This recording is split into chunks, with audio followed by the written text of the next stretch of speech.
nanti hari Senin sudah mulai ujian akhir, ya. Jadi kita akan mereview sedikit apa yang sudah kita pelajari. Kemudian nanti di end of the class saya akan kasih sedikit kisi-kisi ya mengenai apa yang akan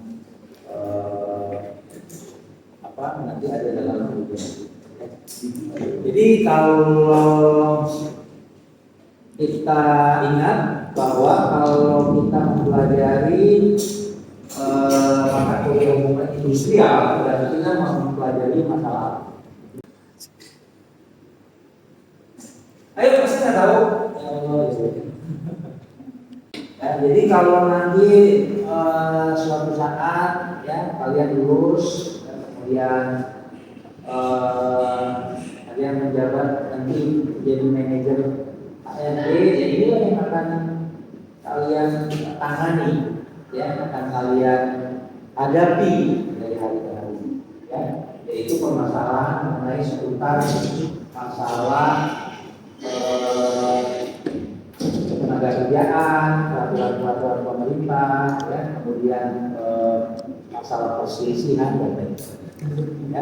Tentang hubungan industrial ada beberapa undang-undang yang melekat, ya artinya kita tidak akan pernah lepas dari itu, ya. Yang pertama adalah kembali lagi ke undang-undang. Kalau kita berbicara masalah ketenagakerjaan di Indonesia khususnya, itu ada 3, ya mohon perhatiannya ya ada 3 undang-undang yang menjadi pegangan kita atau menjadi pedoman kita, ya. Yang pertama adalah Undang-Undang Nomor 13 Tahun 2020. Ya. Nah ini adalah secara umum tentang ketenagakerjaan. Ya. Jadi dia general aja, ya mengenai kontrak kerja, ya mengenai perjanjian kerja, ya kemudian peraturan perusahaan, semua ada di sini Undang-Undang Nomor 13 Tahun 2003. Ya, yang ini tentang bagaimana caranya menyelesaikan perselisihan dalam hubungan industri. Ya. Oke, itu yang menjadi pedoman kita, ya. Nah sekarang siapa saja yang terlibat dalam hubungan industrial itu? Siapa aja?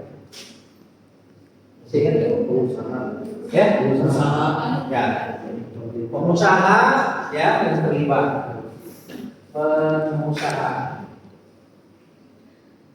Pengusaha ini biasanya diwakili oleh siapa? Lembaga. Diwakili oleh? Kalau dalam kepentingan itu, siapa? Enggak. Jadi perusahaan-perusahaan itu bergabung dalam sebuah apa namanya? Ini diwakili oleh asosiasi ya namanya ya, asosiasi pengusaha. Ya di sini ada Kadin, contoh ya, ada Apindo, ya. Atau asosiasi pengusaha yang spesifik sesuai jenis usahanya apa, ya, spesifik, ya. Kayak misalnya pengusaha perhotelan, ya, itu kita mengenalnya dengan HRI, ya. Usaha real estate Indonesia, ya. Nah, kalau ini asosiasi pengusahanya ini dia spesifik berdasarkan jenis usaha. Kalau ini dia secara umum, ya. Kemudian siapa lagi pihaknya? Pemerintah. Pemerintah. Ya, pemerintah boleh, ya. Pemerintah ini diwakili oleh biasanya Menteri Tenaga Ya, kalau tingkat pusat menteri ya. Pusat menteri. Kalau di tingkat provinsi atau kota itu ada dinas namanya, ya. Dinas Tenaga Kerja. Satu lagi siapa? Pihaknya? Guru atau pekerja. Pekerja, ya. Ini ada pekerja. Biasanya bergabung dalam apa? Serikat pekerja. Ya, betul. Serikat pekerja atau serikat buruh. Nah, inilah tiga pihak yang terlibat di dalam hal hubungan industri. Ya. Jadi mereka inilah pemain-pemainnya. Ya. Ada lagi sih pihak-pihak lain, tapi itu secara non formal. Ya. Misalnya ada media, ya, media itu pers, wartawan, ya, sebagai apa? Sebagai peliput atau ya kalau ada berita mengenai hal-hal yang kaitannya dengan ketenagakerjaan di media, ya, baik online maupun ya. Biasanya mereka berunding mengenai masalah-masalah yang ada dalam hal hubungan industri, ya. Misalnya masalah UMK, ya, atau masalah jam kerja, masalah ya macam-macam, ya. Oke. Ini hal yang kedua yang menjadi apa ya, yang harus kalian inilah maksudnya ingat-ingat terus, ya. Yang pertama tadi masalah undang-undangnya, ya. Yang kedua, pemain ini siapa yang pelakunya, ya. Pelakunya siapa aja? Ini tiga, ya. Tahapan dalam penyelesaian hubungan industrial. Ada yang ingat? Pertama caranya gimana? Ya. Misalnya ada masalah nih dalam suatu perusahaan, itu menyelesaikannya gimana? Apa caranya namanya?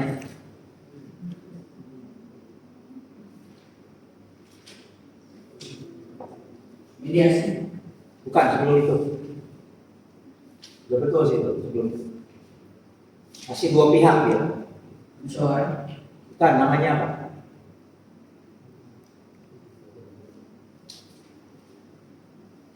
Berarti kalian nggak ini, nggak menguasai. Padahal udah ini. Yang pertama itu namanya bipartit. Oh.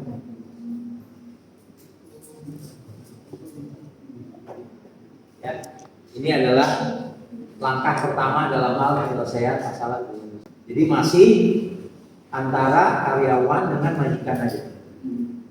Ya, artinya ini, misalnya ada satu masalah nih dalam suatu perusahaan, kemudian diselesaikan secara musyawarah aja dulu dalam internal perusahaan. Ya, itu namanya bipartit. Tidak melibatkan pihak lain dulu. Ya, misalnya diwakili oleh, kan misalnya karyawannya banyak ya, misalnya ada 50, ada 100, diwakili oleh 3 orang aja di perusahaan. Kemudian dari perusahaannya diwakili oleh manajer HRD.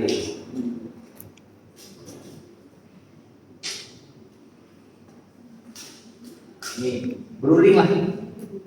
Ini masih dua pihak, belum melibatkan siapa-siapa. Yang kedua, terima. Ya. Jadi misalnya ini dalam perhitungan yang bipartit ini misalnya tidak tercapai kesepakatan, deadlock. Ya. Jadi ada ininya, ada penengahnya. Ya, ada penengahnya di situ. Jadi dari pihak pemerintah ini yang apa ya? Dia mengatur pertemuannya, kemudian dicarikan jalan keluar. Ya. Mudah-mudahan dengan hadirnya pemerintah ini selesai masalah. Ya. Tapi kalau nggak selesai kita apa itu? Mediasi. Ya. Mediasi. Nah, dalam hal mediasi ini semua ini ada di sini. Pengusaha, pekerja pemerintah. Nah, biasanya ditambah lagi satu orang atau satu lembaga, itu namanya mediator atau arbitrase, ya. Ini namanya mediator.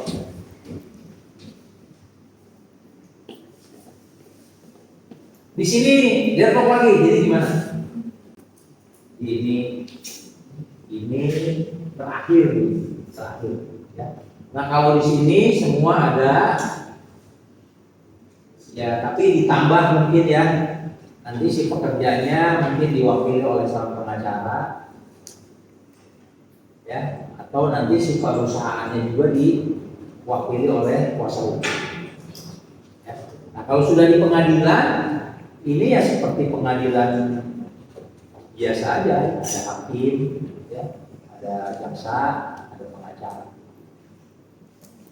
Ya, ini terakhir dalam hal penyelesaian masalah hukum. Biasanya apa sih yang diributkan oleh pekerja itu apa sih? Upah. Salah upah. Terus apa lagi? Jam kerja. Apa lagi? Apa yang biasanya menjadi sumber konflik itu? Kesejahteraan. Ya bisa. Tapi yang paling sering apa? Hak karyawan. Karyawan bisa apa lagi? Yang paling ini number one-nya ya, maksudnya jadi PHK yang tidak sesuai dengan aturan, ya, atau misalnya kompensasi dari PHK itu yang tidak sesuai, ya. Kalian kan pernah kita bahas ya, kalau kita di PHK itu kita dapat pesangonnya berapa, ya kan? Kemudian ada juga PHK yang dilarang, ya kan? Itu biasanya yang menjadi permasalahan. Di samping hal-hal yang tadi disampaikan oleh teman-teman itu benar. Ya, ada yang mau ditanyain ya?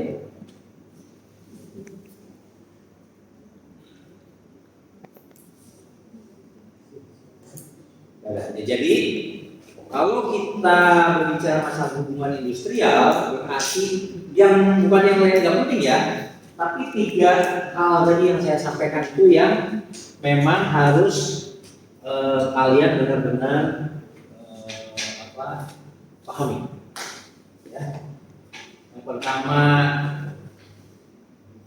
undang-undang, ya, undang-undangnya. Kita bergerak itu kan harus ada undang-undang, kan? Artinya yang melindungi. Kemudian pihak-pihaknya siapa aja? Pelakunya. Ya. Kemudian bagaimana cara kita menyelesaikan perselisihan itu? Paham ya? Sebetulnya apa tujuan dari hubungan industrial itu? Ingat nggak pertemuan pertama? Ya, tujuannya supaya tercipta hubungan kerja yang harmonis. Ya. Artinya si pekerja bekerja dengan teman, ya. Dan si majikan juga berusaha dengan teman juga. Ya. Jadi ya, tujuannya itu. Artinya untuk melindungi masing-masing pihak. Oke, jelas ya? Itu saya hanya ngulang. Yang lain-lainnya kita bahas kan waktu itu, masalah cuti, ya, atas cuti dasarnya apa, kemudian cuti mana yang dibayar, yang mana dibayar. Ya. Terus ada masalah PHK, ada masalah apa lagi? Masalah upah, jenis upah, ya, jenis tunjangan, ya, ada tunjangan tetap, ada tunjangan. Ya. Oke, jelas ya.